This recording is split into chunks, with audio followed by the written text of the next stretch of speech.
بسم الله الرحمن الرحيم. ومن أحسن قولا ممن دعا إلى الله وعمل صالحا وقال إنني من المسلمين.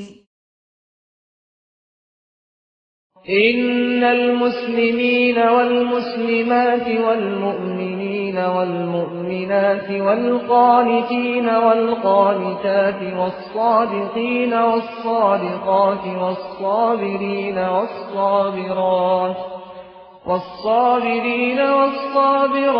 والخاشعين والخاشعات والمتصدقين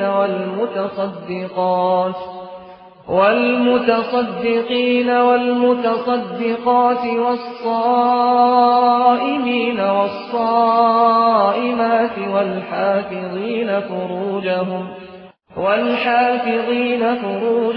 والحافظات والذاكرين الله كثيرا والذاكرات أعد الله لهم مغفرة وأجرا عظيما. السلام عليكم ورحمة الله وبركاته. إن الحمد لله نحمده ونستعينه ونستغفره ونعوذ بالله من شرور أنفسنا ومن سيئات أعمالنا. من يهده الله فلا مضل له ومن يضلله فلا هادي له. وأشهد أن لا إله إلا الله وحده لا شريك له وأشهد أن محمدا عبده ورسوله. يا أيها الذين آمنوا اتقوا الله حق تقاته ولا تموتن إلا وأنتم مسلمون. يا أيها الناس اتقوا ربكم الذي خلقكم من نفس واحدة وخلق منها زوجها وبث منهما رجالا كثيرا ونساء واتقوا الله الذي تساءلون به والأرحام إن الله كان عليكم رقيبا. يا أيها الذين آمنوا اتقوا الله وقولوا قولا سديدا يصلح لكم أعمالكم ويغفر لكم ذنوبكم ومن يطع الله ورسوله فقد فاز فوزا عظيما. أما بعد فإن خير الحديث كتاب الله وخير الهدي هدي محمد صلى الله عليه وسلم وشر الأمور محدثاتها وكل محدثة بدعة وكل بدعة ضلالة وكل ضلالة في النار. أعوذ بالله من الشيطان الرجيم. بسم الله الرحمن الرحيم. إن المسلمين والمسلمات والمؤمنين والمؤمنات والقانتين والقانتات والصادقين والصادقات والصابرين والصابرات والخاشعين والخاشعات والمتصدقين والمتصدقات والصائمين والصائمات والحافظين فروجهم والحافظات والذاكرين الله كثيرا والذاكرات أعد الله لهم مغفرة وأجرا عظيما.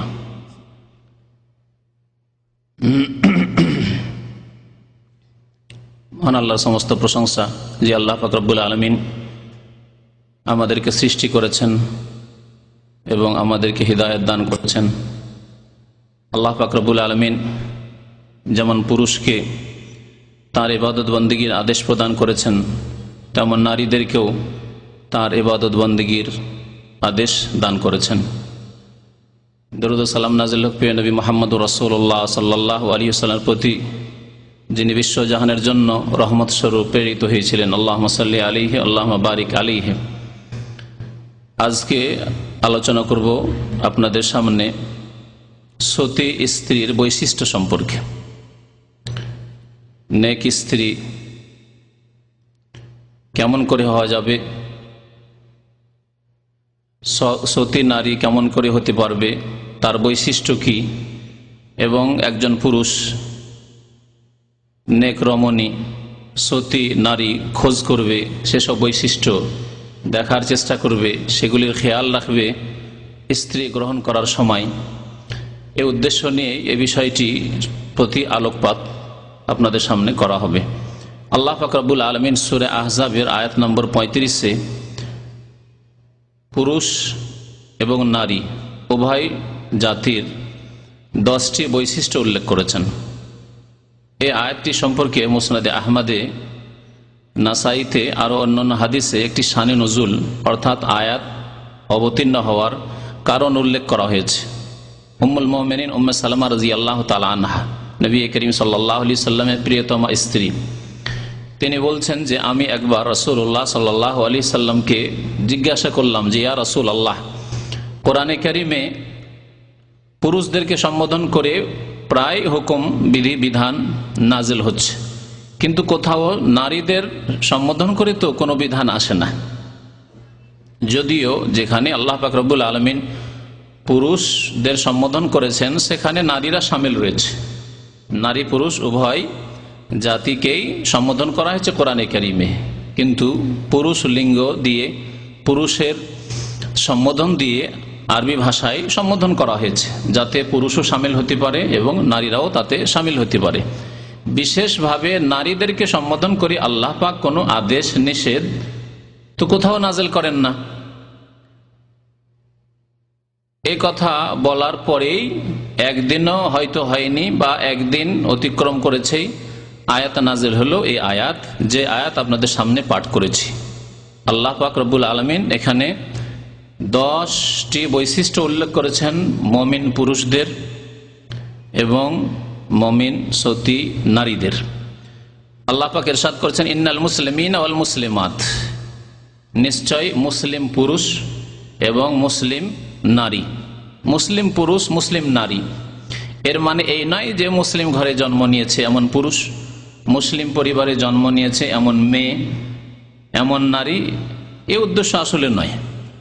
মুসলিম ওই ব্যক্তি যার মধ্যে ইসলাম রয়েছে। ইসলাম কাকে বলে? নবী করিম সাল্লাল্লাহু আলাইহি ওয়াসাল্লামকে যখন জিবরাইল আলাইহিস সালাতু সালাম একজন প্রশ্নকারীর রূপ ধারণ করে এসে মসজিদে নববীতে উপস্থিত হলেন আর জিজ্ঞাসা করতে লাগলেন যে মাল ইসলাম ইয়া রাসূলুল্লাহ, তখন নবী করিম সাল্লাল্লাহু আলাইহি ওয়াসাল্লাম বলেছেন আল ইসলাম আন তাশহাদা আল্লা ইলাহা ইল্লাল্লাহ ওয়া আন্না মুহাম্মাদার রাসূলুল্লাহ ওয়া তুকিমুস সালাতা ওয়া তুতিজ যাকাতা ওয়া তাসুমু রমাদান ওয়া তাহুজ্জুল বাইতা ইন ইসতাতা'তা ইলাইহি সাবিলা। ইসলামের 5টি স্তম্ভের কথা উল্লেখ করা হয়েছে। তাহলে মুসলিম ওই ব্যক্তি, মুসলিম পুরুষ ওই ব্যক্তি, মুসলিম নারী ওই ব্যক্তি, ওই নারীকে মুসলিম নারী বলা হবে যার মধ্যে 5টি ইসলামের স্তম্ভ রয়েছে, যার ইসলামী জীবনে 5টি স্তম্ভ রয়েছে। সাক্ষ্য প্রদান করা যে আল্লাহ ছাড়া কেউ সত্য মাবুদ নেই এবং মুহাম্মদ সাল্লাল্লাহু আলাইহি ওয়াসাল্লাম আল্লাহ প্রেরিত রাসূল, 5 ওয়াক্ত নামাজ কায়েম করা, পয়সা থাকলে যাকাত প্রদান করা, মাহে রমজানের রোজা রাখা আর বাইতুল্লাহর হজ করা যদি শক্তি সামর্থ্য থাকে। তাহলে ধন সম্পদ যদি না থাকে তাহলে যাকাত নেই, ধন সম্পদ যদি না থাকে তাহলে হজ নেই, কিন্তু কালেমার শাহাদাত সাক্ষ্য প্রদান করা, 5 ওয়াক্ত নামাজ কায়েম করা, মাহে রমজানের রোজা রাখা, এটি প্রত্যেক মুসলিম নারী হোক আর পুরুষ তাদের ক্ষেত্রে আল্লাহ পাক রব্বুল আলামিন ফরজ করেছেন। তো এই হচ্ছে মুসলিম নারী হওয়া বা মুসলিম পুরুষ হওয়া, যা আল্লাহ উল্লেখ করেছেন প্রথম বৈশিষ্ট্য। ওয়াল মুমিনিনা ওয়াল মুমিনাত, এবং ঈমানদার পুরুষ আর ঈমানদার নারী। তো ঈমানদার পুরুষ কাকে বলে, ঈমানদার নারী কাকে বলে? ঈমানের যে 6টি পিলার রয়েছে, 6টি স্তম্ভ রয়েছে তার মধ্যে থাকতে হবে, অর্থাৎ এই 6টি স্তম্ভের প্রতি বিশ্বাস থাকতে হবে। আন তুমিনা বিল্লাহি ওয়া মালাইকাতিহি ওয়া কুতুবিহি ওয়া রুসুলিহি ওয়াল ইয়াউমিল আখির ওয়াল কদরি খাইরিহি ওয়া শাররিহি। ঈমানের যে 6টি স্তম্ভ রয়েছে এই 6টি বিষয়ের প্রতি ঈমান বিশ্বাস থাকতে হবে, তারাই হচ্ছে মুমিন পুরুষ অথবা মুমিন নারী। যদি তার একটির প্রতি বিশ্বাস না থাকে তাহলে সে মুমিন নয়। যদিও মুমিন মুসলিম কেন, যদি ধার্মিক ঘরে জন্ম নেই, নামাজের ঘরে জন্ম নেই, হাজি গাজীর ঘরে জন্ম নেই, তারপরেও মুমিন মুসলিম হতে পারবে না যদি এই 6টি স্তম্ভের প্রতি বিশ্বাস না থাকে। ওয়াল কানিতিন ওয়াল কানিতাত, তৃতীয় বৈশিষ্ট্য আল্লাহ পাক বলছেন যে অনুগত পুরুষ এবং অনুগত নারী। অনুগত কার অনুগত হবে? যার আনুগত্যের আল্লাহ আদেশ করেছেন, আল্লাহ পাকের আনুগত্যের আদেশ করেছেন। আতিউল্লাহ, আল্লাহর আনুগত্য করো, ওয়া আতিউর রাসূল, এবং রাসূলের আনুগত্য করো। এই ক্ষেত্রে বিনা কোনো শর্তে, বিনা কোনো কন্ডিশনে, বিনা দ্বিধাদ্বন্দ্বে আল্লাহ এবং রাসূলের আনুগত্য করতে হবে। তারপর আল্লাহ পাক রব্বুল আলামিন আনুগত্য করতে বলেছেন নারীদেরকে স্বামীর, পুরুষদেরকে আনুগত্য করতে বলা হয়েছে রাষ্ট্রীয় নেতার, যারা ইসলামের আলোকে দেশ পরিচালনা করবে।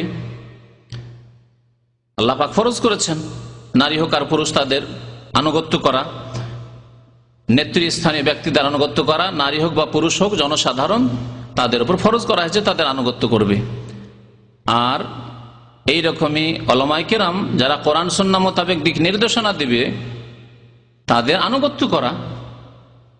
সরাসরি কোরআন এবং হাদিস থেকে যেহেতু দিন গ্রহণ করতে প্রত্যেকটি ক্ষেত্রে পারবেন না, হয়তো 2-4-10টি মাসলা মাসাইলের ক্ষেত্রে আপনি পড়ে শুনে পারবেন, কিন্তু সব ক্ষেত্রে সিদ্ধান্ত নিতে পারবেন না আপনি, বরং আপনার মধ্যে সিদ্ধান্ত নেওয়ার যোগ্যতা নেই। সুতরাং আলেম যারা কোরআন এবং সুন্নাহর আলেম তাদের আনুগত্য করতে হবে। তো আনুগত্য যাদের করতে বলা হয়েছে, বড়দের আনুগত্য করা, ছেলের বাবার আনুগত্য করা, মায়ের আনুগত্য করা, মেয়ের বাবা মায়ের আনুগত্য করা। তো অনগত পুরুষ এবং অনগত নারী হওয়া, এটি হচ্ছে তৃতীয় বৈশিষ্ট্য যা আল্লাহ উল্লেখ করেছেন। ওয়াস-সাদিকিন ওয়াস-সাদিকাত, সত্যবাদী পুরুষ এবং সত্যবাদী নারী। তাহলে সত্য কথা বলা, সত্য কথা লেখা, সত্য আচরণ করা, পুরুষ হোক বা নারী হোক, এ হচ্ছে একটি বৈশিষ্ট্য সতী নারীদের, সৎ পুরুষদের। ওয়াস-সাবিরিন ওয়াস-সাবিরাত, এবং ধৈর্যশীল পুরুষ, ধৈর্যশীল নারী, ধৈর্য ধারণ করা, বিপদ আপদ আসলে ধৈর্য ধারণ করা, আল্লাহর দ্বীনের উপর অটল থাকার ক্ষেত্রে ধৈর্য ধারণ করা, পাপ থেকে, গুনাহ থেকে, লোভকে সংযত রাখার দিক থেকে, এইভাবে হিংসা বিদ্বেষ যত রকম দোষ ত্রুটি রয়েছে এগুলি থেকে বেঁচে থাকার দিক থেকে হচ্ছে ধৈর্য ধারণ করা। এই ধৈর্যের যে 3 প্রকার রয়েছে, যা ধৈর্যের সম্পর্কে বিস্তারিত আলোচনায় উল্লেখ করা হয়েছে। ওয়াল খাশিঈন ওয়াল খাশিআত, এবং 6 নম্বরে আল্লাহ পাক বৈশিষ্ট্য উল্লেখ করেছেন যে বিনয়ী পুরুষ, বিনয়ী নারী। বিনয়ী হওয়া অর্থাৎ অহংকারী না হওয়া, বিনয়ী হতে হবে আল্লাহর সামনে। যে ব্যক্তি আল্লাহর সামনে বিনয়, সেই ব্যক্তি আল্লাহকে সিজদা করে, 5 ওয়াক্ত নামাজ পড়ে, আল্লাহর আদেশ নিষেধ জীবনের প্রতিটি ক্ষেত্রে বাস্তবায়ন করে। আর যেই ব্যক্তি আল্লাহর বিরুদ্ধাচরণ করে, রাসূলুল্লাহ সাল্লাল্লাহু আলাইহি ওয়াসাল্লামের নাফরমানি করে, সেই ব্যক্তি বিনয়ী নয়, সে নাফরমান, সে অহংকারী। আর সবচাইতে বড় অহংকার হচ্ছে আল্লাহ পাকের সামনে অহংকার করা। তারপরে অহংকার হচ্ছে রাসূলুল্লাহ সাল্লাল্লাহু আলাইহি ওয়াসাল্লামের আদর্শের সামনে অহংকার করা, তা অমান্য করা বা তার বাস্তবায়ন না করা, অবজ্ঞা করা। তাহলে মুমিন পুরুষের বৈশিষ্ট্য হচ্ছে, বা মুমিন নারীর বৈশিষ্ট্য হচ্ছে যে তারা বিনয়ী হবে, বিনয়ী পুরুষ এবং বিনয়ী নারী হবে। ওয়াল মুতাসাদ্দিকিন ওয়াল মুতাসাদ্দিকাত, 7 নম্বরে আল্লাহ পাক বলছেন দানকারী পুরুষ এবং দানকারী নারী। আল্লাহ পাক রব্বুল আলামিন যা ধন দৌলত দিয়েছেন তাতে যাকাত তো দেবেন, কিন্তু যাকাত ছাড়াও যেখানে প্রয়োজন রয়েছে দান খেরাত করতে হবে। গরিব মিসকিনকে, ইয়াতিম বিধবাকে, জনকল্যাণমূলক কাজে, মসজিদ মাদ্রাসায়, ইসলামিক যে কোনো প্রতিষ্ঠানে, ইসলামের দাওয়াতের কাজে, ইসলাম প্রচারের কাজে, এইভাবে যতগুলি নেক রাস্তা, সৎ রাস্তা রয়েছে সেখানে দান খেরাত করা, এটি হচ্ছে আরেকটি বৈশিষ্ট্য মুমিন পুরুষ এবং নারীদের। 8 নম্বরের বৈশিষ্ট্য আল্লাহ পাক উল্লেখ করেছেন ওয়াস-সাইমিন ওয়াস-সাইমাত, সিয়াম পালনকারী পুরুষ অর্থাৎ রোজাদার পুরুষ, ফরজ রোজা রাখে যা আবশ্যক, তারপরে নফল রোজাও রাখে, সুন্নত রোজাও রাখে, এবং সিয়াম পালনকারিনী নারী। এটি হচ্ছে সিয়াম পালন করা, রোজা রাখা, এটি হচ্ছে আরেকটি বৈশিষ্ট্য, 8 নম্বর বৈশিষ্ট্য। এই রোজা বা সিয়ামের বিধানের পরে, এই বৈশিষ্ট্যের পরে আল্লাহ পাক রব্বুল আলামিন উল্লেখ করেছে ওয়াল হাফিজিনা ফুরুজাহুম ওয়াল হাফিজাত, এবং যারা লজ্জাস্থানের হেফাজতকারী, সুরক্ষাকারী পুরুষ আর লজ্জাস্থানের হেফাজতকারিনী, সুরক্ষাকারিনী নারী। আল্লাহ পাক এখানে লজ্জাস্থানের হেফাজতের কথা বলেছেন। তাফসীর কারগণ বলেছেন যে রোজার পরে পরে, সিয়ামের পরে, সিয়ামের বৈশিষ্ট্য, রোজা পালনের বৈশিষ্ট্যের পরে পরে লজ্জাস্থানের সুরক্ষার কথা আল্লাহ উল্লেখ করেছেন। 10টি বৈশিষ্ট্যের মধ্যে 8 নম্বরে সিয়ামের কথা, নারী পুরুষ রোজা রাখবে তারা, যদি তারা মুমিন হয়, এবং এটি হচ্ছে মুমিনের বৈশিষ্ট্য। তারপরে আল্লাহ পাক লজ্জাস্থানের সুরক্ষার কথা উল্লেখ করেছেন। কেন? তাহলে সিয়ামের সাথে, রোজার সাথে লজ্জাস্থানের হেফাজতের একটা ভালো সম্পর্ক আছে, একটা মজবুত সম্পর্ক আছে। আর এই সম্পর্কের কথাই নবী করিম সাল্লাল্লাহু আলাইহি ওয়াসাল্লাম উল্লেখ করেছেন যে ইয়া মাশারাস শাবাব, হে যুবকরা, যারা বিবাহ শাদী করতে পারছো, মান ইসতাতা মিনকুমুল বাআতা ফালিয়াতাজাওয়াজ, সাবালক হয়েছো, বিয়ে করতে পারছো, ফালিয়াতাজাওয়াজ, অবশ্যই বিয়ে করো। বিয়ে তোমার ইচ্ছাধীন নয়, বরং তোমাকে তাগিদ করা হয়েছে, আদেশ করা হয়েছে আল্লাহ এবং রাসূলের পক্ষ থেকে, ফালিয়াতাজাওয়াজ, অবশ্যই বিয়ে করো, আদেশ সূচক।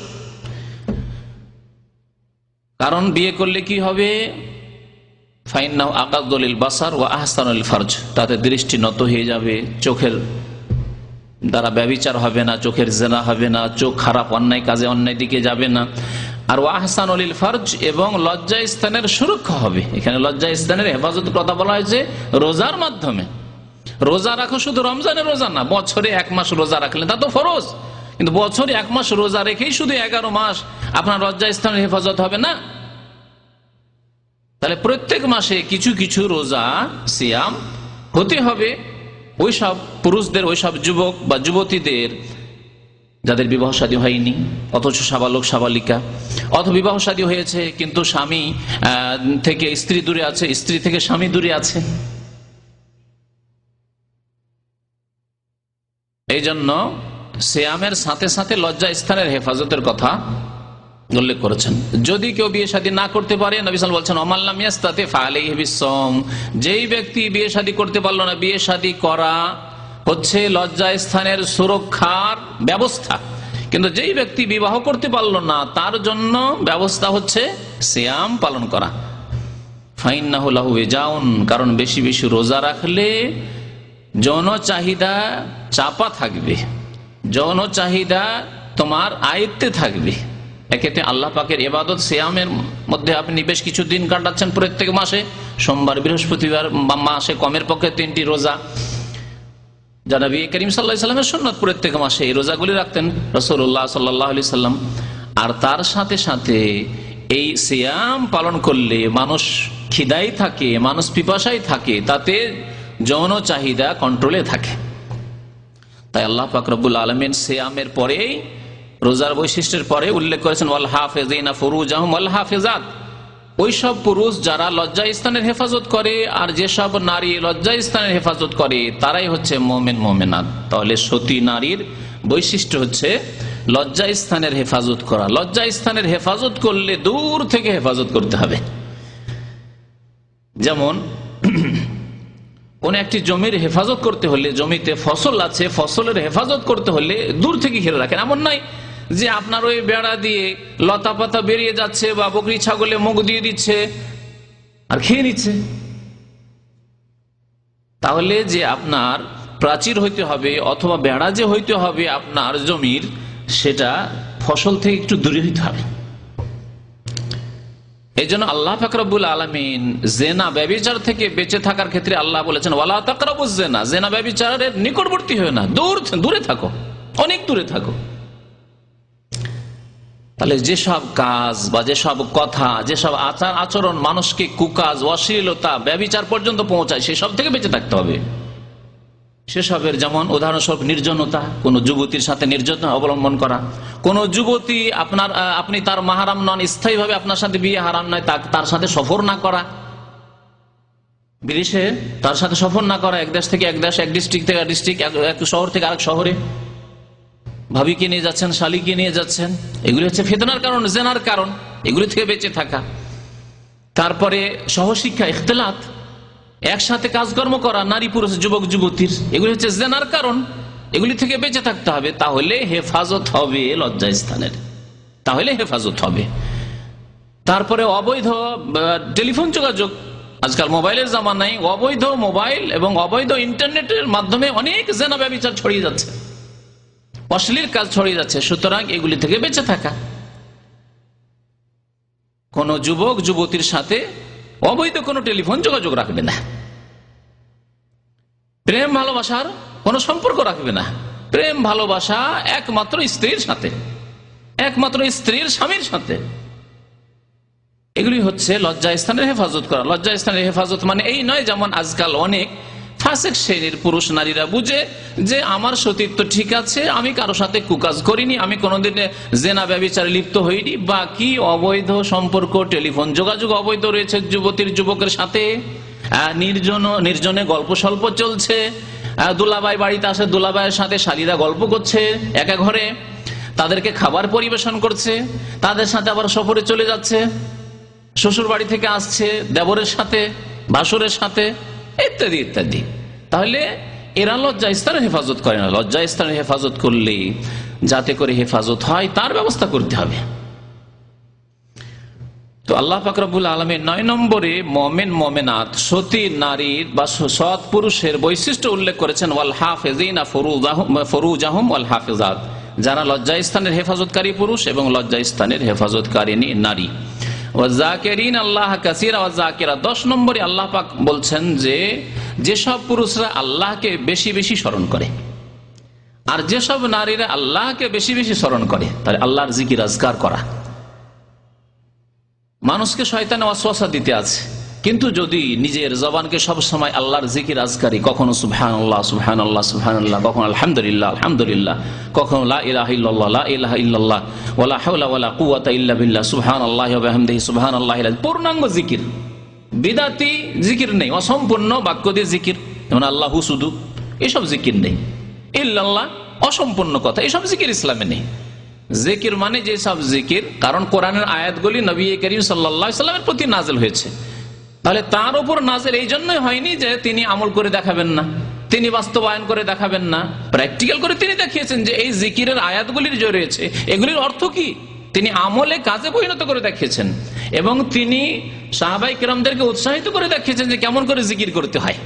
নবী করিম সাল্লাল্লাহু আলাইহি ওয়াসাল্লাম কখনো আল্লাহু আর হু আর ইল্লাল্লাহ এসবের জিকির শেখাননি, ওই রকমই মুহাম্মদুর রাসূলুল্লাহর জিকির শেখাননি, লা ইলাহা ইল্লাল্লাহ মুহাম্মাদুর রাসূলুল্লাহ এসব জিকির শেখাননি।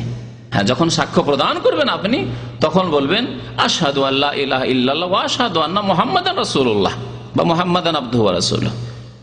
তো আল্লাহ পাকের বেশি বেশি যে পুরুষরা জিকির আজকার করে, যেই নারীরা জিকির আজকার করে, তারা হচ্ছে সৎ এবং সতী। এই 10টি গুণ আল্লাহ পাক রব্বুল আলামিন সূরা আহজাবের আয়াত নম্বর 35-এ উল্লেখ করেছেন। আর বেশ কিছু হাদিস সংকলন করে 10-এর বেশি বৈশিষ্ট্য সতী নারীর আমি আপনাদের সামনে পেশ করার উদ্দেশ্যে এখানে নিয়ে এসেছি, আর সেগুলি আপনাদের সামনে পেশ করব। নবী করিম সাল্লাল্লাহু আলাইহি সাল্লাম থেকে আব্দুল্লাহ বিন আমর ইবনে আস রাদিয়াল্লাহু তাআলা আনহুমা বর্ণনা করছেন সহিহ মুসলিমের হাদিস, আদ-দুনিয়া কুল্লুহা মাতাউন, পৃথিবীর সমস্ত কিছুই হচ্ছে ভোগের বস্তু, আর এমন ভোগের বস্তু যার নাম নবী সাল্লাল্লাহু আলাইহি বলছেন মাতা, মানে ক্ষণিকের ভোগের বস্তু। মাতা স্থায়ী ভোগের বস্তুকে বলা হয় না, এমন সামান, এমন ভোগের বস্তু যা কিছুক্ষণের জন্য, কিছু সময়ের জন্য। আর দুনিয়া কুল্লুহা মাতা, দুনিয়ার যা কিছু আছে নেতৃত্ব ক্ষণিকের, দেশ আছে নেতৃত্ব চলে গেছে, কারণ 5 বছর পর পর পাল্টিতে আছে, তার মধ্যেও পাল্টিতে আছে। আর যদি এই গণতান্ত্রিক পদ্ধতি নাও থাকে 5 বছরের এই সিস্টেম, তারপরেও যারা ডিক্টেটরশিপ নিয়ে বসেছিল তাদেরও পতন ঘটেছে, ছিল কিছুই নেই তারা, আবার কিছুদিন আগে ছিল না। তাহলে পৃথিবীর যত রকম বস্তু রয়েছে, ধন সম্পদ, বাড়িঘর, এমনকি মানুষের সুস্থতা, জীবন, প্রাণ, স্ত্রী, স্ত্রীর জন্য স্বামী, ছেলে মেয়ে, সবকিছু হচ্ছে মাতা, ক্ষণিকের ভোগের বস্তু। পৃথিবীতে যত কিছু রয়েছে ক্ষণিকের ভোগের বস্তু। আর দুনিয়া কুল্লুহা মাতা, তাহলে দুনিয়াতে যা কিছু আছে এগুলি মানুষের ভোগের বস্তু স্বরূপ আল্লাহ পাক সৃষ্টি করেছেন। নবী করিম সাল্লাল্লাহু আলাইহি ওয়াসাল্লাম হাদিস, এতগুলি ভোগের বস্তু আছে পৃথিবীতে, বহু রয়েছে যা গণনা করা যাবে না। তার মধ্যে সবচেয়ে শ্রেষ্ঠ ভোগের বস্তু কি বলছেন নবী করিম সাল্লাল্লাহু আলাইহি ওয়াসাল্লাম, খায়রু মাতা'আদ দুনিয়া আল মারআতুস সালিহা, আর দুনিয়ার পৃথিবীর ভোগের ক্ষণিকের ভোগের বস্তুর সবচাইতে শ্রেষ্ঠ উৎকৃষ্ট ভোগের বস্তু হচ্ছে শুধু স্ত্রী, আল মারআতুস সালিহা, সতী নারী, নেক রমণী, আল্লাহ ভীরু নারী। জি, আল মারআতুস সালিহা।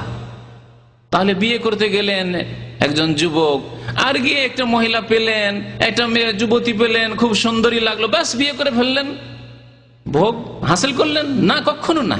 যদি সতীত্ব না থাকে, যদি তার মধ্যে ইমানদারি না থাকে, সে সালেহা না হয়, নেক না হয়, তাহলে তাতে শান্তি নেই। সেটি ভোগের বস্তু না, তা অশান্তির কারণ হবে। বরং বিবাহের আগের জীবনে হয়তো শান্তিতে ছিলেন, যা অনেকেই অনুভব করছেন। যাদের এই রকম অবস্থার সম্মুখীন হতে হয়েছে তারা নিশ্চয়ই তা অনুভব করছেন ভালো করে।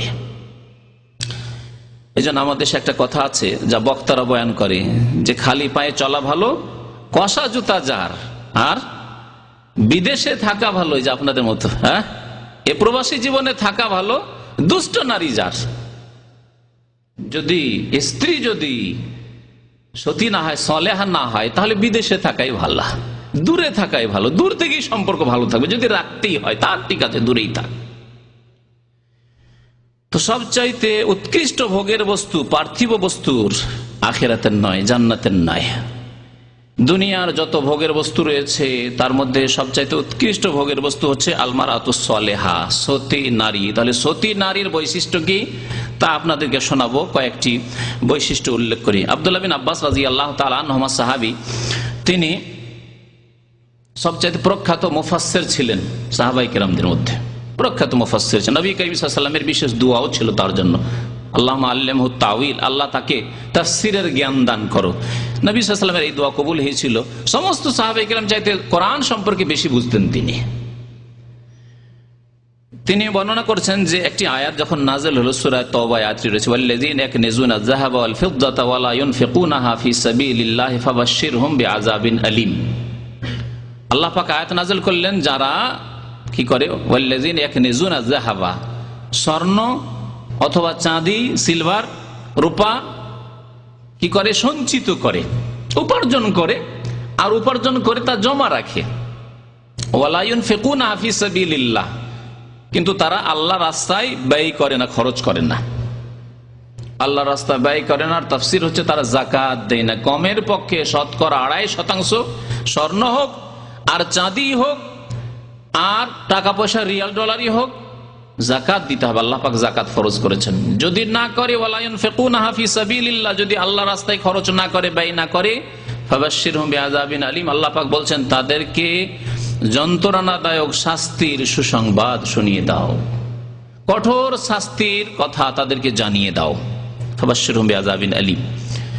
এই আয়াত যখন নাজিল হলো, সাহাবায়ে কেরামরা বাহ্যিক অর্থ বুঝলেন যে যারা যা কিছু আয় উপার্জন করে নিয়ে আসে আর খেয়ে দিয়ে বেঁচে গেল, তাই তো সঞ্চিত হলো। সারাদিন যা খাওয়া দাওয়া করলেন, বাকিটা যে বেঁচে গেল, মাসের শেষে দেখা গেল বেশ কিছু বেঁচে গেল, এটি হচ্ছে সঞ্চিত। আপনার বছরের শেষে বেশ কিছু সম্পদ বেঁচে গেল, সোনাই হোক আর চাঁদি হোক আর রিয়াল হোক আর ডলার হোক আর টাকাই হোক, বেঁচে গেল। এটাই তো হচ্ছে কানজ, সঞ্চিত বস্তু। আল্লাহ তাদেরকে কঠোর শাস্তির, শাসানির কথা বলেছেন, কঠোর শাস্তির ঘোষণা করেছেন আল্লাহ পাক রব্বুল আলামিন।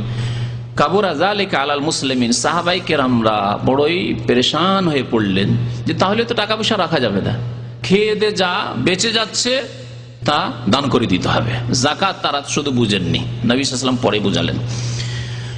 ফাকাল ওমর রাদিয়াল্লাহু আনা ওয়াফারজ আনকুম, ওমর ফারুক রাদিয়াল্লাহু তাআলা আনহু তিনি বললেন যে তোমাদের এই দুশ্চিন্তা আমি দূর করে দেব, তোমাদের দুশ্চিন্তা আমি দূর করে দেব। কেমন করে? হ্যাঁ, সহজ ফতোয়া দিয়ে? যেন আমাদের দেশে অনেকে ফতোয়া দেয়, মোরগ খাওয়া ফতোয়া। ফতোয়া খুব মুশকিল ছিল, কিন্তু দাওয়াত দিয়ে দেন আর একটা মোরগ দিয়ে দেন হুজুরকে। এমনি তো কোরআন হাদিস জানে না, তারপর একটা ফতোয়া দিতে হবে। ফতোয়া আপনার জন্য খুব শক্ত কড়া হয়ে যেত, হয়তো একটু খাওয়া দাওয়া দিয়ে দিলে ফতোয়া হালকা হয়ে যায় অনেক সময়। এটা কোনো লুকাবার জিনিস নাই। এক শ্রেণীর লোক এরকম রয়েছে, এরা হচ্ছে পেটের পূজারী। না, এই উদ্দেশ্য নয় যে হালকা ফতুয়া দিয়ে তাদের দুশ্চিন্তা দূর করে দেবেন তিনি, না। বরং আমি এই সম্পর্কে নবী করিম সাল্লাল্লাহু আলাইহি ওয়াসাল্লামকে জিজ্ঞাসা করছি, তোমরা কেন চিন্তা করছো, জিজ্ঞাসা করে আসছি, এবং তোমাদের এই ক্ষেত্রে তোমাদের জন্য একটা সান্ত্বনার ব্যবস্থা করছি। এর অর্থ কি, উদ্দেশ্য কি, আল্লাহ পাক কি চেয়েছেন আমাদের কাছে? আমরা কি সারাদিন খেয়ে দিয়ে কিছু বাঁচাতে পারবো না? গোটা মাসের খরচ খরচা করে কিছু বাঁচাতে পারবো না? এই ছিল সংশয় তাদের, এই ছিল তাদের দুশ্চিন্তা যে কঠোর শাস্তি হবে যদি বাঁচাইতে হবে। যা বাহ্যিক অর্থ বুঝেছি। বলেন আমি তোমাদের এই মুসিবত দূর করে দেব। ফান্তালাকা ফাকালা ইয়া নবী আল্লাহ, বেরিয়ে পড়লেন বাড়ি থেকে, নবী সাল্লাল্লাহু আলাইহি ওয়াসাল্লামের দরবারে গেলেন। বলেন হে আল্লাহর রাসূল, ইন্নাহু কাবুরা আলা আসহাবিকা হাযিহিল আয়া, এই যে আয়াত, যে আয়াত উল্লেখ করলাম, এই আয়াত আপনার সাহাবায়ে কেরামদের উপর বড়ই পেরেশানির কারণ হয়ে গেছে, বড়ই দুশ্চিন্তার কারণ হয়ে গেছে, তাদের ঘুম হারাম হয়ে গেছে। ফাকালা রাসূলুল্লাহ সাল্লাল্লাহু আলাইহি ওয়াসাল্লাম, রাসূলুল্লাহ সাল্লাল্লাহু আলাইহি ওয়াসাল্লাম বললেন, ইন্নাল্লাহ লাম ইয়াফরিজ আয-যাকাতা ইল্লা লিয়ুতাইয়্যিবা মা বাকিয়া মিন আমওয়ালিকুম, আল্লাহ পাক যাকাত তোমাদের উপর এই জন্যই ফরজ করেছেন যাতে করে যাকাত দেওয়ার পরে অবশিষ্ট যে ধন সম্পদ থাকবে, সোনা চাঁদি থাকবে, টাকা পয়সা থাকবে, রিয়াল ডলার থাকবে, তাকে আল্লাহ পাক পাক পবিত্র করতে চান। তার মানে যাকাত দিয়ে দিলে আর সেটি কানজ, সঞ্চিত সম্পদ হবে না, যার জন্য কঠোর শাস্তির কথা বলা হয়েছে। তোমাদের মালধন বাকি যেটা থাকলো, অবশিষ্ট থাকলো, সেটা পাক হয়ে গেল। লিয়ুতাইয়্যিবা মা বাকিয়া মিন আমওয়ালিকুম, বাকি আপনি খরচ করেন, বাকি আপনি রাখেন, আপনার হালাল। তারপরে ইন্তেকাল হয়ে গেল, ইন্তেকাল হওয়ার পরে যে পরিত্যক্ত ধন সম্পদ থাকলো তা কার জন্য আল্লাহ ফরজ করেছেন?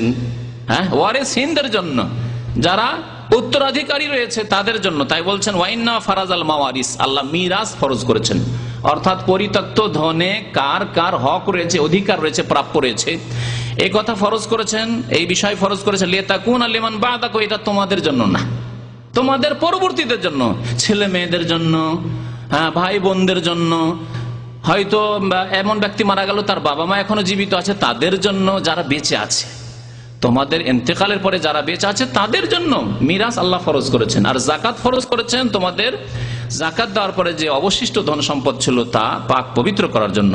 ফাকাব্বারা ওমর রাদিয়াল্লাহু তাআলা তাকবীর বলেন, আল্লাহু আকবার, খুশিতে যে আমাদের দুশ্চিন্তা দূর হয়েছে। সাহাবাইকের দুশ্চিন্তা দূর হয়েছে যে সারাদিন খেয়ে দিয়ে 50 রিয়াল উপার্জন করলাম, 20 রিয়াল 30 রিয়াল খেলাম, বাকি 20-30 রিয়াল যা বাঁচাতে পারলাম এটা হালাল যদি আমি জাকাত দিই। বছরে 10,000 টাকা জমা হয়েছে, এই 10,000 টাকার যদি আমি জাকাত দিয়ে দিই প্রতি বছরে এইভাবে, তাহলে আমার বাকি টাকাটা যে থাকলো শতকরা আপনার 2.5 টাকা দিয়ে, সেই টাকাটি আমার হালাল, সে সম্পদ আমার হালাল।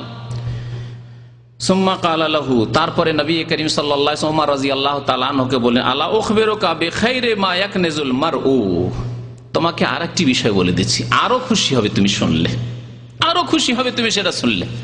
জাকাতের বিষয় তো শুনলে যে জাকাত দিয়ে দাও আর অবশিষ্ট মাল ধন সম্পদ তোমার হালাল, পাক পবিত্র, তার জন্য কোনো শাস্তি নেই, যতই টাকা পয়সা হোক না কেন, বা সেই টাকা পয়সা দিয়ে পাপ না করলেই হলো।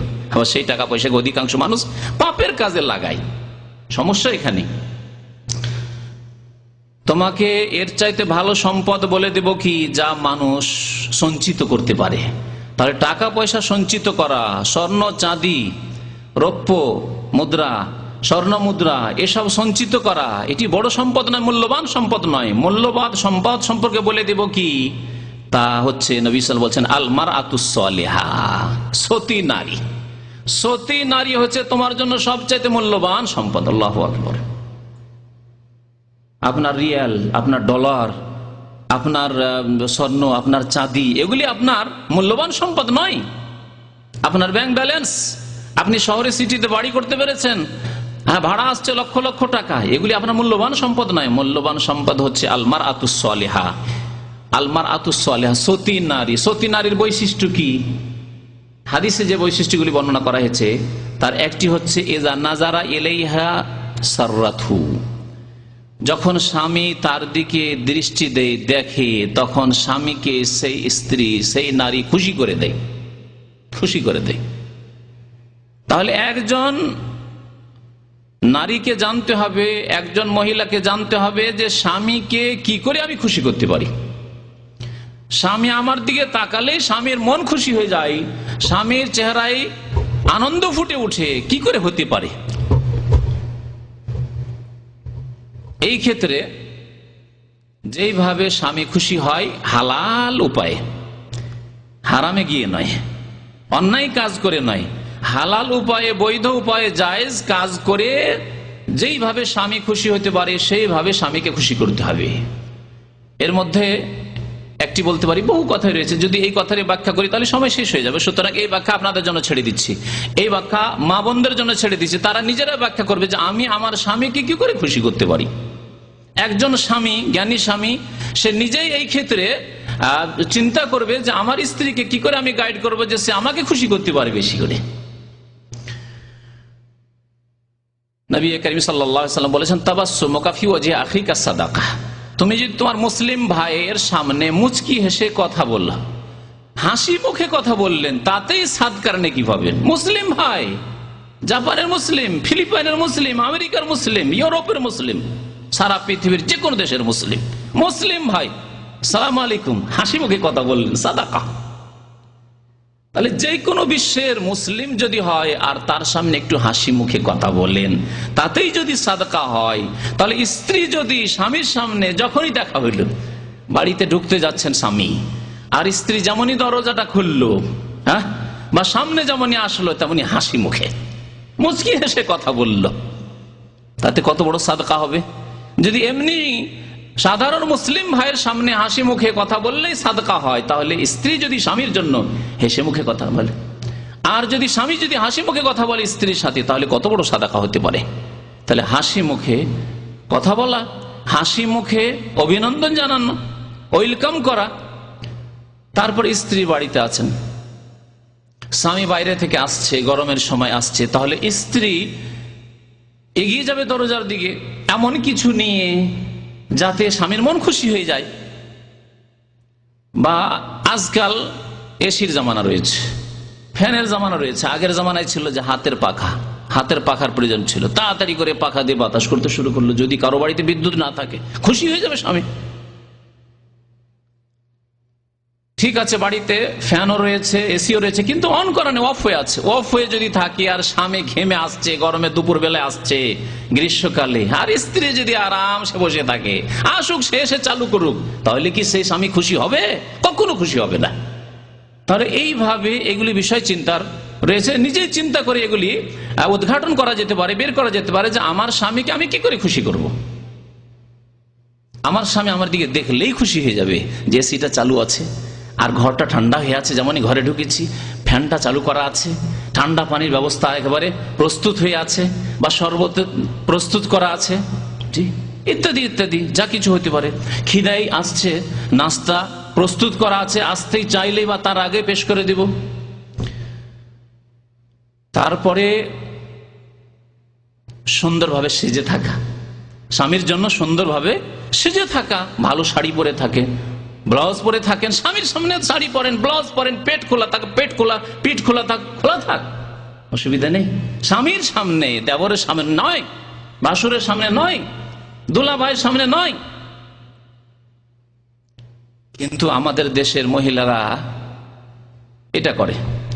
স্বামীর সামনে যত বাড়িতে, স্বামীর বাড়িতে যত পুরনো কাপড় আছে, যত পুরাতন কাপড় আছে সেগুলি পরবে, যত সস্তা কাপড় আছে সেগুলি পরবে। আর দামি দামি কাপড়, নতুন নতুন কাপড় কোথায় পরবে? বিবাহ অনুষ্ঠানে যেতে হবে, বোনের বিয়ে, না আর কারো বিয়ে, মামাতো বোন, খালাতো বোন, মামাতো ভাই, খালাতো ভাই, কারো বাড়িতে বিয়ে আছে, যেখানেই যেতে হোক, বড় অনুষ্ঠানে যেতে হবে, শহরে যেতে হবে, বাজারে যেতে হবে, শপিং করার জন্য, কেনাকাটার জন্য, সেখানে ভালো ভালো কাপড় পরে। আর স্বামীর সামনে ওই কিচেনে যে কাপড় পরে কাজ করছিল, স্বামী আসার সময় হয়ে গেছে, কিচেনের কাজ শেষে কাপড় বদলে নেন। যদি আপনি স্বামীকে খুশি করতে চান, তাহলে কাপড় পরিবর্তন করে নিয়ে ভালো কাপড় পরে নেন। ওই ঘামের কাপড় দুর্গন্ধ ছড়াচ্ছে, সেই কাপড় পরে স্বামী চলে আসছে, তার সামনে হাজির, কখনো স্বামী খুশি হবে না। ওই রকম মনে রাখবেন, পুরুষদের সম্পর্কে ইনশাআল্লাহ তাআলা আলোচনা হবে 1-2 সপ্তাহের মধ্যে, যে সৎ পুরুষের বৈশিষ্ট্য কি হতে পারে। তাহলে আপনি যখন চান যে আপনার স্ত্রী ভালো সেজে থাক, আপনাকে খুশি করুক, আপনি আনন্দিত হন আপনার স্ত্রীকে দেখে, তাহলে আপনাকেও চিন্তা করতে হবে যে আমাকে দেখলে, আমার উপর নজর পড়লে আমার স্ত্রীও যাতে আনন্দিত হয়, আমার স্ত্রীও যাতে খুশি হয়, এর জন্য আপনাকে চেষ্টা করতে হবে। তো নবী করিম সাল্লাল্লাহু আলাইহি ওয়াসাল্লাম বলছেন যে আলমারআতুস সালিহা, সতী নারীর একটি গুণ হচ্ছে যে স্বামী স্ত্রীকে দেখলেই, নারীকে দেখলেই খুশি হয়ে যান স্বামী। ওয়াইদা আমারাহা আতাআতহু, আর স্বামী আদেশ করলেই তা পালন করে, অমান্য করে না, যুক্তি পেশ করে না যে তোমার কথা ঠিক মনে হয় না, না এটা করতে হবে। স্বামী বলেছে তার আনুগত্য করবে। স্বামী বলছে আজকে গোশত রান্না করো, স্ত্রী বলছে না না আজকে মাছ। সে হচ্ছে বাড়ির মালিক, যা খাওয়াবে তাই খেতে হবে, স্বামীর ইচ্ছা চলবে না, আজকে চলবে না তোমার কথা, না এরকম না। এ যা আমার হাত তো জায়েজ আদেশ করেছে, নাজায়েজ আদেশ করেনি। যদি নাজায়েজ হারাম কোনো আদেশ করতো, যে আমার দুলাভাই আসছে তাকে বসে বসে খাওয়াও, না তোমার দুলাভাই তুমি আপ্যায়ন করবে, অমান্য করে দেন। মা বোনদেরকে বলছি, যদি বলে আমার ভাই আসছে, সাবালক ভাই আছে, আমার ভাই আসছে তাকে খাওয়া দাওয়া করাও বসে বসে, না। তবে ঠিক আছে, ছেলেরা রয়েছে বা অন্য কেউ রয়েছে, তাদের মাধ্যমে পর্দার আড়াল থেকে খাবার দিয়ে দেন, খাবার তৈরি করে দেন। কিন্তু খাবার দেওয়ার জন্য সামনে যাবেন, সামনে গিয়ে বসে থাকবেন, সামনে গিয়ে গল্প করবেন, স্বামী নেই, আরো ফিতনার কারণ। স্বামী না থাকলে, স্বামী থাকলেও যেখানে যাওয়া যাবে, স্বামী আছে আর বলছে আমার বন্ধু এসছে, এসো চা নিয়ে আসো, সামনে এসো, না যাবে না। তাহলে নাজায়েজ, ইসলাম বিরোধী, কোরআন এবং হাদিস বিরোধী, শরীয়ত বিরোধী কোনো আদেশ যদি স্বামী করে, তাহলে আনুগত্য করা জায়েজ নয়। এক কথা, ইসলামের যে নীতিমালা রয়েছে তা হচ্ছে যে লা তাআতা লিমাখলুকিন ফি মাসিয়াতিল খালিক। নবী করিম সাল্লাল্লাহু আলাইহি ওয়াসাল্লাম বলেছেন কোন সৃষ্টির আনুগত্য করা জায়েজ নয় কারোর জন্য, নারী হোক আর পুরুষ হোক, আল্লাহর নাফরমানি করে, খালেক স্রষ্টার নাফরমানি করে, বিরুদ্ধাচরণ করে। কিন্তু জায়েজ যে কোনো বৈধ কাজ বলেছে। আর যদি নেকির কাজ বলে, বৈধ কাজে যদি আনুগত্য করতে হয়, তাহলে যদি নেকির কাজ বলে যে আমার আম্মা বৃদ্ধ মানুষ, তো একটু পাকশাক করে খাওয়াবে, একটু দেখাশোনা করবে, আপনি বিদেশে আছেন বা আপনি বাইরে আছেন, আমার মায়ের খেয়াল রাখছে, একটু আমার মায়ের টাইমে টাইমে ওষুধগুলি খাওয়িয়ে দিও, না মানছেন না, না গুনাহগার। কারণ এখানে শুধু জায়েজ আদেশ করেনি, আপনাকে নেকির আদেশ করা হয়েছে। আপনার শাশুড়ি মার যদি আপনি খেদমত করেন, সেবা করেন, তো নেকি পাবেন। যদিও আপনার মা নয়, আপনার স্বামীরই মা, কিন্তু আপনার শাশুড়ির খেদমত করলে আপনার স্বামী খুশি হবে। ওয়াইদা গাবা আন হাফিজাতহু, তৃতীয় বৈশিষ্ট্য হচ্ছে নবী করিম সাল্লাল্লাহু আলাইহি ওয়াসাল্লাম বলছেন, যদি স্বামী অনুপস্থিত থাকে, বিদেশে থাকে, বাড়ির বাইরে থাকে, তাহলে সেই ব্যক্তি স্বামীর হকের অধিকারের সুরক্ষা করলো। কত ব্যাপক কথা। হাফেজাতহু, স্বামীর হেফাজত করলো। স্বামীর কিরকম হেফাজত করলো? স্বামী তো বিদেশে আছে, তো স্বামীর জীবনের হেফাজত কি করে করবে? হ্যাঁ, স্বামীর হেফাজত করবে লজ্জাস্থানের ক্ষেত্রে। আমার স্বামী, স্বামী স্বামী ছাড়া আর আমি কাউকে চিনি না, কাউকে জানি না, কারোর সাথে আমার কোনো সম্পর্ক নেই। যদি বিবাহর আগে কোন রকমের ইমানি দুর্বলতা থাকে, বিবাহ হয়ে গেছে, এই দুর্বলতা অবশ্যই ছেড়ে দিতে হবে। বিবাহর আগেও ছেড়ে দিতে হবে, কিন্তু বিবাহ হয়ে যাওয়ার পরে আরো বড় খেয়ানত। স্বামীর ঘরে খান, হ্যাঁ, স্বামীর বন্ধনে আবদ্ধ হয়েছেন, আর তারপরেও খেয়ানত করেন। তো হেফাজত করতে হবে, হেফাজত করতে হবে ধন সম্পদের। স্বামীর বাড়িতে ধন সম্পদ আছে, স্বামীর বাড়ি ঘর আছে, স্বামীর বিছানা আছে, স্বামীর অনেক কিছুই রয়েছে, সেগুলি সম্পদ। স্বামীর ছেলে মেয়ে আছে, সেগুলির হেফাজত করা। অনেক সময় হয়তো নিজের ছেলে মেয়ে নয়, কিন্তু স্বামীর আগের স্ত্রীর ছেলে মেয়ে, সেগুলির হেফাজত নবী করিম সাল্লাল্লাহু আলাইহি ওয়াসাল্লামের এই বাণীতে শামিল।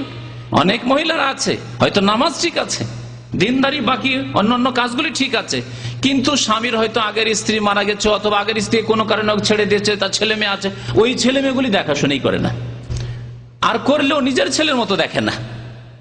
অনীহা ভাব, অভক্তি। স্বামী থাকলে তো খুব আদর করে হয়তো স্বামীকে দেখাবার জন্য, কিন্তু যখন স্বামী নেই তখন সেই ছেলে মেয়েগুলির যত্ন করে না। গুনাহগার হইতে হবে, স্বামীর হেফাজত করতে হবে।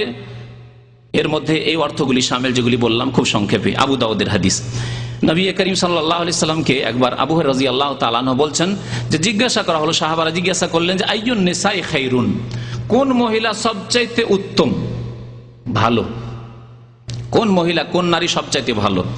নবী করিম সাল্লাল্লাহু আলাইহি সাল্লাম কয়েকটি গুণ বর্ণনা করেছেন, যার বেশ কিছু উল্লেখ হয়ে গেছে। তার মধ্যে একটি হচ্ছে আল্লাতী তাসুররুহু ইযা নাজার, স্বামী দেখলে যেন স্বামীকে খুশি করে দেয়, সে স্বামীকে খুশি করতে পারে। ওয়াতুতিউহু ইযা আমার, আর স্বামী আদেশ করলে তার যেন আনুগত্য করে। ওয়ালা তুখালিফুহু ফি নাফসিহা ওয়া মালিহা, এবং স্বামীর যাতে করে বিরুদ্ধাচরণ না করে নিজের জীবনের ক্ষেত্রে, নিজের প্রাণের ক্ষেত্রে, নিজের মান ইজ্জত আবরুর ক্ষেত্রে, নিজের লজ্জাস্থানের ক্ষেত্রে এবং ধন সম্পদের ক্ষেত্রে। এখানে মালেহা বলা হয়েছে, মানে ধন সম্পদ ও মহিলার, স্ত্রী ধন সম্পদ, তবুও স্বামীর নাফরমানি, বিরুদ্ধাচরণ করবে না, অর্থাৎ স্বামীর ওই ক্ষেত্রে পরামর্শ নেবে। তাহলে যদি স্ত্রীর ধন সম্পদ হওয়া সত্ত্বেও স্বামীর পরামর্শ নেওয়ার আদেশ নবী সাল্লাল্লাহু আলাইহি ওয়াসাল্লাম করেন, তাহলে যদি ধন সম্পদ স্বামীর হয়, স্বামী বিদেশ থেকে টাকা পয়সা পাঠাচ্ছে, স্বামী আয় উপার্জন করে নিয়ে আসছে, বাড়িতে যা কিছু আছে সব স্বামীর উপার্জিত, স্ত্রীর নয়, মালিক স্বামী। আর আসলো বোন, আসলো বোনকে দিয়ে দিল ইচ্ছা মতো, ভাই আসলো ভাইকে দিয়ে দিল। হ্যাঁ, ভাই বোনেরা যখন আসে তখন তাদের আদর আপ্যায়ন আর তাদের জন্য খরচ করা ব্যয়বহুল, তাদের জন্য এই করো সেই করো। কিন্তু যদি স্বামীর ভাই আসে, স্বামীর বোন আসে, খোঁজ খবরই নেই। কিছু এরকম মহিলারা আছে, আমরা দেখেছি আমাদের জীবনে এইরকম বেশ কিছু মহিলার খোঁজ খবর, হ্যাঁ, গ্রামে শহরে আশেপাশে পাড়া প্রতিবেশীর, যে স্বামী স্ত্রীর জীবনে যখন দাম্পত্য জীবনে এসেছেন তখন আপনার আত্মীয় স্বজন দুই রকম আসবে। এক আসবে স্বামীর আত্মীয় স্বজন, স্বামীর ভাই বোনেরা আসছে, স্বামীর ভাগ্নেরা আসছে, ভাগ্নিরা আসছে। আর এক হচ্ছে যে স্ত্রীর ভাই আসছে, স্ত্রীর ভাইয়ের স্ত্রী আসছে, স্ত্রীর বোনেরা আসছে, বোনের ছেলেরা আসছে, ভাইয়ের ছেলেরা মেয়েরা আসছে। তাদের জন্য খাতিরের শেষ নেই, কারণ খাওয়া দাওয়ার চাবিকাঠি স্ত্রীর হাতে। আপনি বাইরে আয় উপার্জন করেন, কি খাওয়াচ্ছে না খাওয়াচ্ছে, কি দিচ্ছে না দিচ্ছে খোঁজ খবরই রাখেন না ভিতর ভিতর। এইদিকে খুব ভালো ভালো দিচ্ছে, নিজের আত্মীয় স্বজন যখন আসছে, ভাইয়ের বাড়ি থেকে বোনের বাড়ি থেকে কেউ আসছে, আর যখন স্বামীর ভাইয়ের কেউ এলো, স্বামীর বোনের কেউ আসলো, তখন খোঁজ খবর নিতে চাই না, ডাল ভাত দিয়ে। খাওয়া দাওয়া করিয়েছ? হ্যাঁ হ্যাঁ করিয়েছি। ভালো করে যত্ন করেছ? হ্যাঁ করেছি। না, এরকম করবেন না। স্বামীর ধন সম্পদ থাকলে আরো বেশি তার হেফাজত করতে হবে, আরো বেশি তার আনুগত্য করতে হবে, বিরুদ্ধাচরণ চলবে না। কারণ এর মালিক, ধন সম্পদের মালিক স্বামী, আপনি নন। আর এমনকি যদি স্ত্রীরও ধন সম্পদ হয়, স্ত্রীর কাছে টাকা পয়সা থাকতে পারে, বাবার বাড়ি থেকে হোক, বা তার ব্যক্তিগত ধন সম্পদ আছে, বা মহারানা যে পেয়েছে তা আছে, সে সম্পর্কেও স্বামীর পরামর্শ নেওয়া ভালো। যদিও ব্যক্তি মালিকানা তার রয়েছে, এই মালিকানায় স্বামীর হস্তক্ষেপ করা জায়েজ নয়, হস্তক্ষেপ করা জায়েজ নয়। তার নবী করিম সাল্লাল্লাহু আলাইহি ওয়াসাল্লাম বলেছেন যে তার ধন সম্পদ সম্পর্কেও স্বামীর বিরোধিতা করবে না। এমন বিরোধিতা করবে না যেটা স্বামীকে ভালো না লাগে।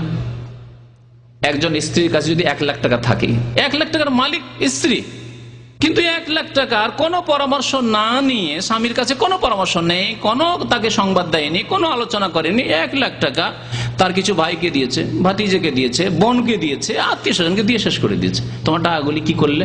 সব দান করে দিয়েছি। স্বামী খুশি হবে? অসন্তুষ্ট হয়ে যাবে যে এত টাকা দান করলে আমি জানতে পারলাম না, কেমন স্বামী তাহলে, আমি অযোগ্য স্বামী তোমার কাছে। তাই নবী করিম সাল্লাল্লাহু আলাইহি ওয়াসাল্লাম বলেছেন যে এমন ভাবে ধন সম্পদের ক্ষেত্রেও যদিও তুমি মালিকের নারী, নাফরমানি করবে না যে যাতে স্বামীকে ভালো না লাগে, অপছন্দ লাগে। নাসাইর হাদিস, মুসনাদ আহমদের হাদিস। নবী করিম সাল্লাল্লাহু আলাইহি ওয়াসাল্লাম থেকে আবু উমামা রাদিয়াল্লাহু তাআলা আনহু বর্ণনা করছেন যে রাসূলুল্লাহ সাল্লাল্লাহু আলাইহি ওয়াসাল্লাম ইরশাদ করেছেন, মাস্তাফাদাল মুমিনু বাদা তাকওয়াল্লাহ খাইরান। আল্লাহ ভীরুতার পরে, আল্লাহকে ভয় করার পরে মুমিনের এর চাইতে ভালো সম্পদ কিছু নেই যা সে সঞ্চিত করেছে। খাইরান লাহু মিন যাওজাতিন সালিহা।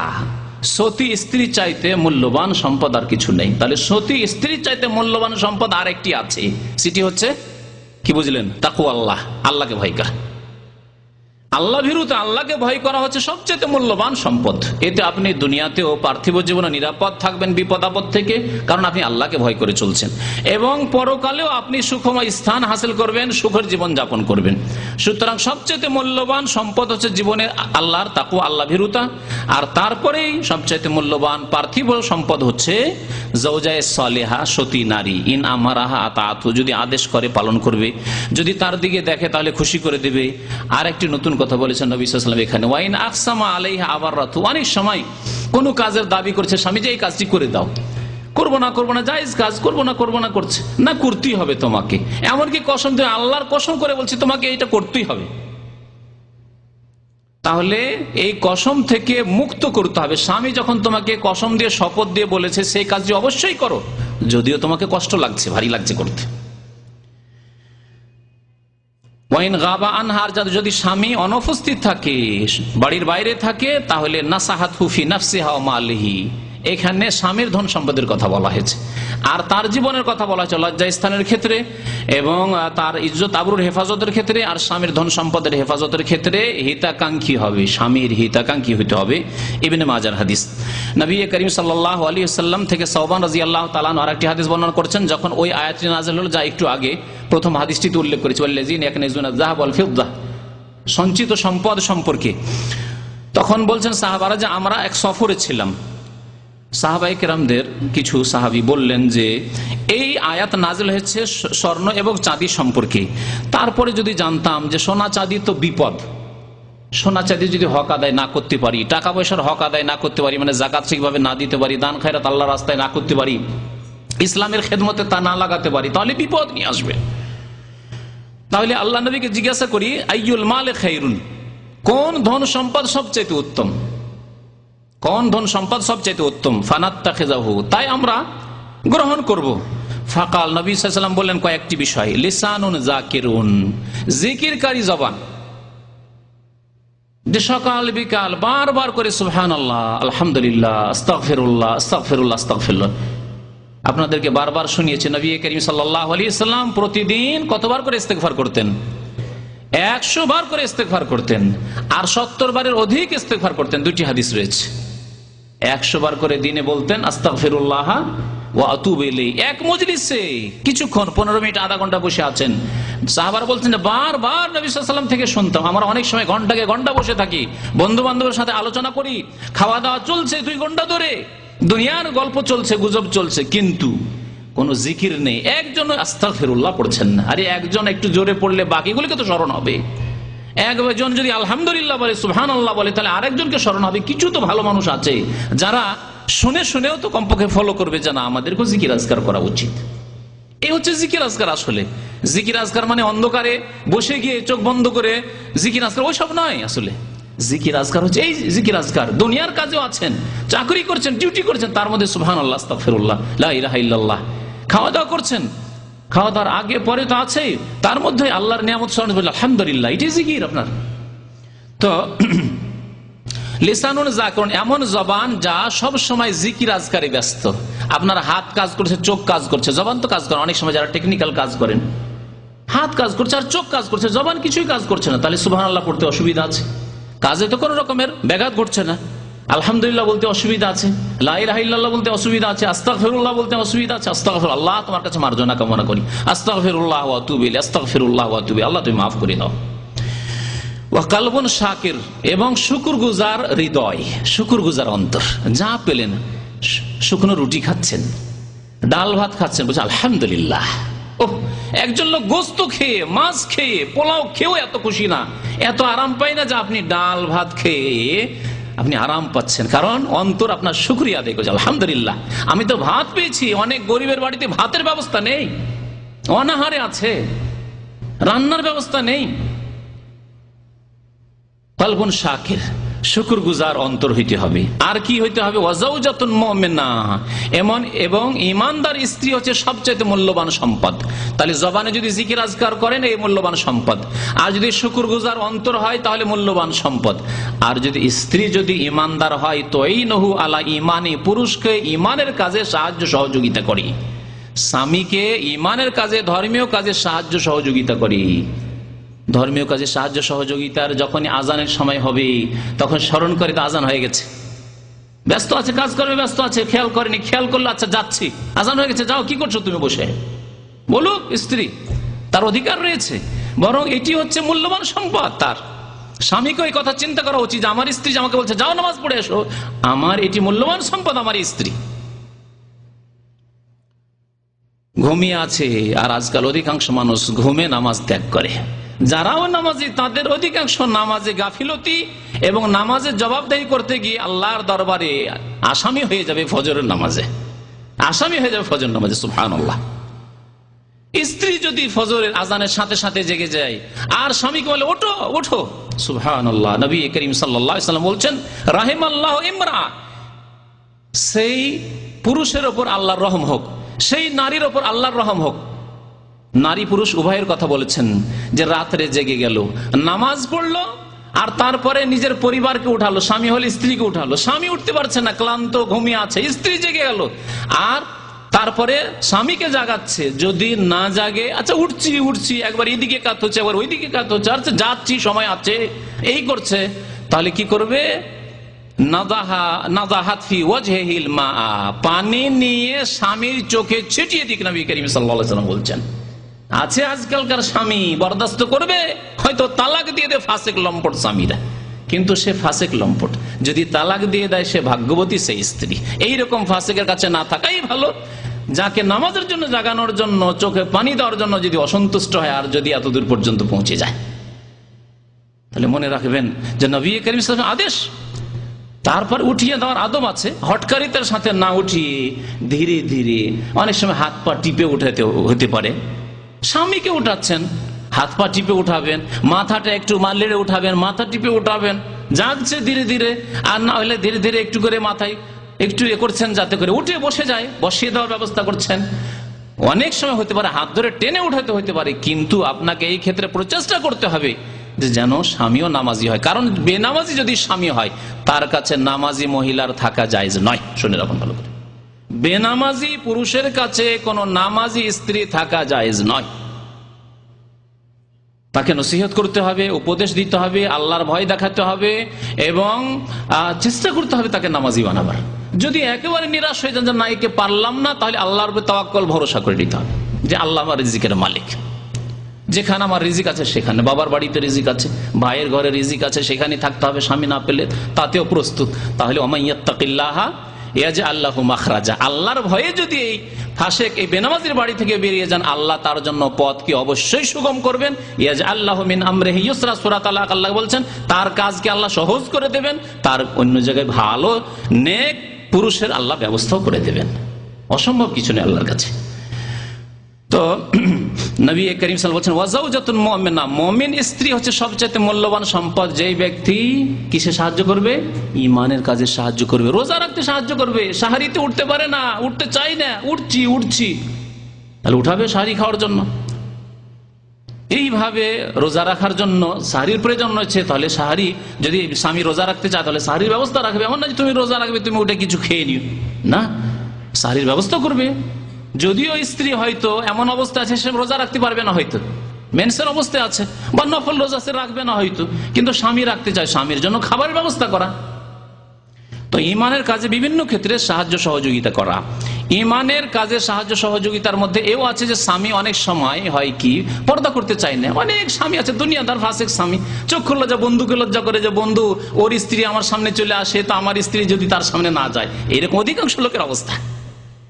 অধিকাংশ আজকাল অনেক নামাজিদের অবস্থা দেখেছি, আশ্চর্য যে কি করব, আমার স্ত্রীকে আমি তো বাধা দিতে পারি না, কারণ ওর বাড়ি যখন যাই, অনেক নেক লোক, সুবহানাল্লাহ, আশ্চর্য হয়ে যায় যে দাড়িওয়ালা মানুষ আছে এরকম লোকের বাড়িতে যদি এরকম হয় যে আমার বন্ধু ওর বাড়ি যখন যায় তখন ওর স্ত্রী আমাকে খেতে দিতে আসে। এখন আমার স্ত্রীকে কেমন করে নিষেধ করব? যদি নিষেধ করি তো শত্রুতা হয়ে যাবে। হ্যাঁ, এরকম শত্রুতা করুন আপনি।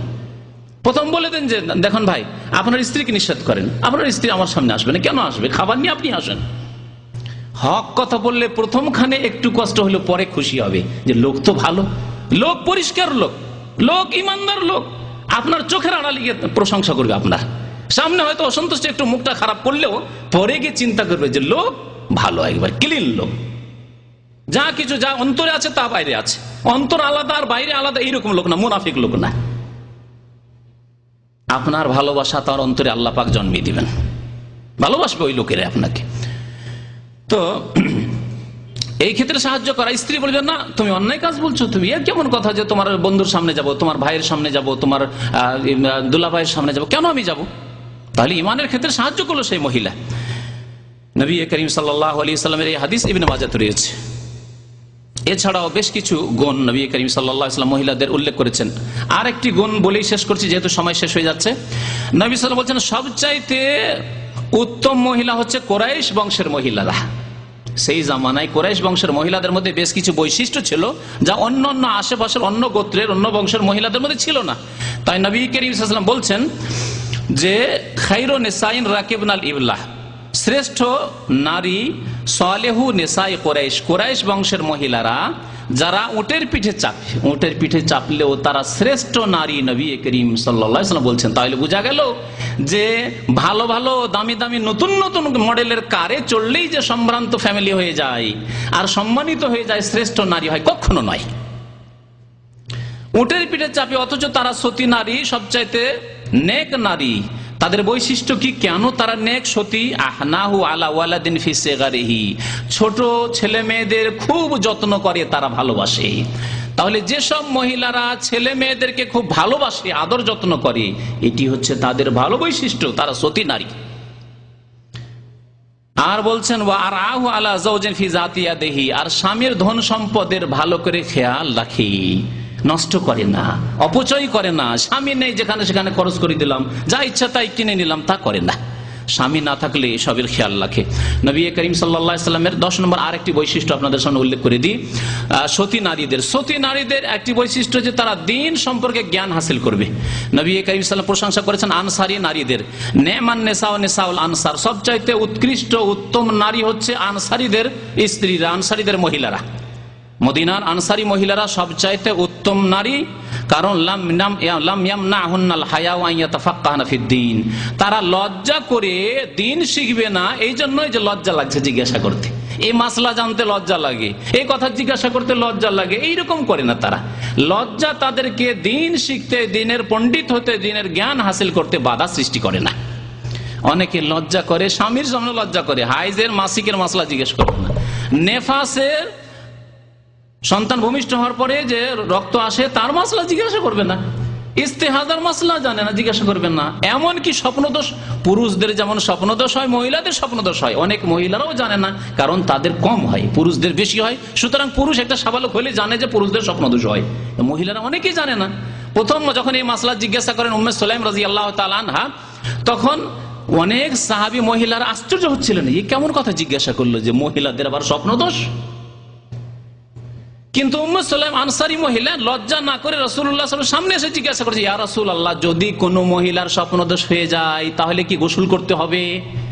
নবী সাল্লাল্লাহু আলাইহি ওয়াসাল্লাম উত্তর দিলেন, নাম ইজা রাআতিল মা, যদি তারা দেখে যে কাপড় ভিজে আছে, পানি আছে, তাহলে। স্বপ্নদোষ দেখা মানে স্বপ্নে সহবাস দেখলো, স্বামীর সাথে হইতে পারে, অনেক সময় অন্য কারোর সাথে হইতে পারে, এ তো নিজের এখতিয়ারে নেই। স্বপ্নে কোনো কিছু দেখা এটা তো নিজের এখতিয়ারে নেই। তারপরে যদি দেখে যে না বীর্যপাত হয়েছে, তাহলে গোসল ফরজ, যেমন পুরুষের উপর। কেউ স্বপ্ন দেখলো আর স্বপ্ন দেখার পরে বীর্যপাত হয়ে গেছে, পুরুষের উপর যেমন গোসল ফরজ তেমন নারীদের উপরও গোসল ফরজ, নবী করিম সাল্লাল্লাহু আলাইহি ওয়াসাল্লাম শিখিয়েছেন। আর তারপরে প্রশংসা করেছেন আনসারী মহিলাদের। তাহলে বোঝা গেল এই হাদিস দ্বারা যে যেসব মহিলার দিন শিখতে আগ্রহী, ইসলাম সম্পর্কে জ্ঞান হাসিল করতে আগ্রহী, তারা শ্রেষ্ঠ, তাদের প্রশংসা করেছেন। এইটি হচ্ছে সতী নারীর বৈশিষ্ট্য, এবং মহিলারা শিরক থেকে বেঁচে থাকবে। তাই নবী করিম সাল্লাল্লাহু আলাইহি ওয়াসাল্লাম এই দিয়ে শেষ করছি, নবী সাল্লাল্লাহু আলাইহি ওয়াসাল্লাম মহিলাদেরকে কবরে যেতে নিষেধ করেছেন, মাজারে নয়, যেগুলো শিরকের আড্ডা সেগুলি তো নয়, কবরও জিয়ারত করতেও নিষেধ করেছেন। বাবার কবর, ভাইয়ের কবর, স্বামীর কবর যখন তখন যাবে না। জীবনে একবার দেখে নিয়েছে, যদি না দেখে থাকে, বিদেশে ছিল হয়তো, ব্যাস যথেষ্ট।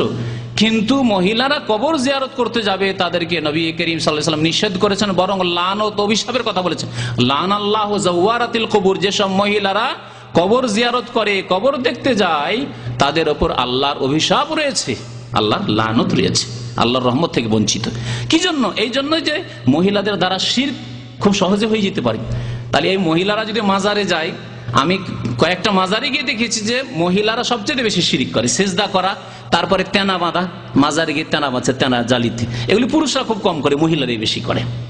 তারপরে মান্নত করা, মাজারে নয় মান্নত করা, মান্নতগুলি এইসব আল্লাহ ছাড়া অন্যের জন্য, কবর মাজারের জন্য, এগুলিও মহিলারা করে।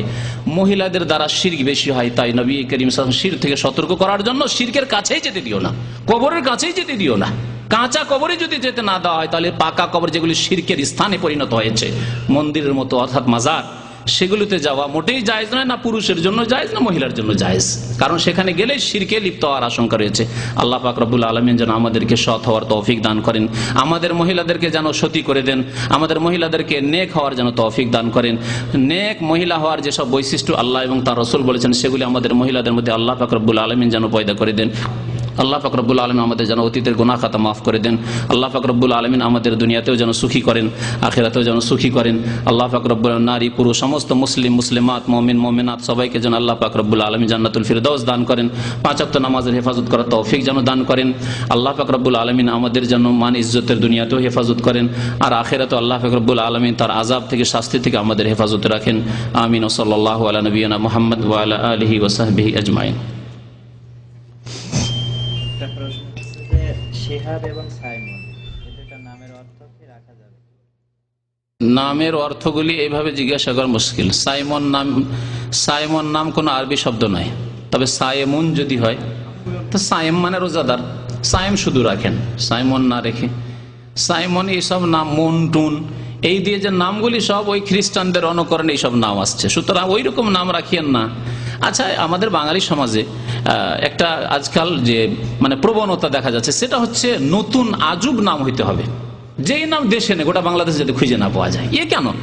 আরে আয়েশা নাম ভালো লাগে না, ফাতেমা ভালো লাগে না, ঘরে ঘরে ফাতেমা আর আয়েশা, ফাতেমা আর আয়েশা আর আসমা, ওইসব নাম ভালো লাগে না। এমন নাম হয়তো গোটা দেশে যাতে খুঁজে না পাওয়া যায়, ডিস্ট্রিক্টে দূরের কথা, তাই না? এইরকম প্রবণতা কেন? নবী সাল্লাল্লাহু আলাইহি ওয়াসাল্লাম সাহাবায়ে কেরামদের আব্দুল্লাহ, মোহাম্মদ, আহমদ, দেখেন আরবদের মধ্যে ঘরে ঘরে আহমদ, আব্দুল্লাহ, বাপ বেটা, চাচা ভাতিজা, সব একরকম নাম। অসুবিধা আছে কিছু না? মান সম্মান তাতে কমে যাচ্ছে। এই প্রবণতা আসলে। তারপরে গায়ের মুসলিমদের, ইহুদি খ্রিস্টান হিন্দুদের অনুকরণ, বাবুল হিন্দুর নাম মুসলমানের নাম, কেন এরকম হবে? হ্যাঁ, বুলবুল মুসলমান নাম, হিন্দুর নাম। স্বপন মুসলমান নাম, হিন্দুর নাম। তাহলে চিহ্নিত নামেও কমপক্ষে চিহ্নিত হওয়া উচিত। মোহাম্মদ, আহমদ, আমাদের আগের বেশি দূরে যান না, বাপ চাচা দাদাদেরকে দেখুন, তারা কমপক্ষে নামের সাথে লাগতেন মোহাম্মদ, হাবিবুর রহমান, যাতে চেনা যায় যে না আসলে মুসলমান। তাহলে আপনার নামটা একটু আরবি রাখেন, ইসলামিক নাম রাখেন, যাতে বোঝা যায় যে নামটা মুসলমানের, হিন্দুর নাম না, ইহুদির নাম না, খ্রিস্টানের নাম না। কেউ যদি রাখেন লাভলি আর ফ্যান্সি, হ্যাঁ, আর ডলফিন, এইসব যদি নাম রাখেন তাহলে কি ইহুদি খ্রিস্টানে তারা এইরকম নাম রাখে, আপনি ওই রকমই রাখেন। তো সাইমন নাম রাখবেন না। বাকি কথা হইল আরেকটি নাম কি? শেহাব। শেহাব, শেহাব বলা হয় উজ্জ্বল নক্ষত্রকে বলে। শেহাবুন সাকিব কোরআনে রয়েছে। শেহাবুদ্দিন আমাদের দেশে নাম রাখে, শেহাবুল ইসলাম, শেহাবুদ্দিন, শুধু শেহাব রাখেন, অসুবিধা নেই। হ্যাঁ, প্রজ্বলিত বা উজ্জ্বল নক্ষত্র, অসুবিধা নেই। আমার বড় ছেলের আকিকা করে না, এখন দুই ছেলের আকিকা একসাথে করতে চাই গরু দিয়ে, কিভাবে? আকিকার মাসলা হচ্ছে যে আকিকা সপ্তম দিনের সুন্নত। হাসান হোসেন রাদিয়াল্লাহু তাআলা আনহুমার আকিকা নবী সাল্লাল্লাহু আলাইহি ওয়াসাল্লাম সপ্তম দিনে করেছেন, এটা হচ্ছে সুন্নত। আকিকার আরেকটি সুন্নত হচ্ছে খাসি বকরি দিয়ে, দুম্বা দিয়ে, ভেড়া ভেড়ি দিয়ে, এইগুলি দিয়ে করা সুন্নত। ছেলে হলে দুইটি আর মেয়ে হলে একটি। আকিকা গরুতে করা সুন্নত নাই। আর গরুতেই যদি করতে হয় চান তো তাবেইনদের জামানায় কেউ, সাহাবায়ে কেরামের জামানায় না, তাবেইনদের জামানায় কেউ কেউ করতেন গোটা গোটা গরু দিয়ে। তো ছেলে হইলে দুটো গরু দেন আর মেয়ে হলে একটা গরু দেন। ভাগা নয়, ভাগা এক শ্রেণীর আলেমদের ইজতিহাদি ফতুয়া, মানে তাদের জ্ঞানগত ফতুয়া, আসলে এর কোনো বেস নেই, ভিত্তি নেই কোরআন হাদিসের উপর। সুতরাং গরুর ভাগায় আকিকা দেবেন না। জি, সাল্লাল্লাহু আলা নবিয়িনা মুহাম্মদ ওয়া আলা আলিহি ওয়া সাহবিহি আজমাইন। قال رسول الله صلى الله عليه وسلم: لأن يهدي الله بك رجلا واحدا خير لك من حمر النعم.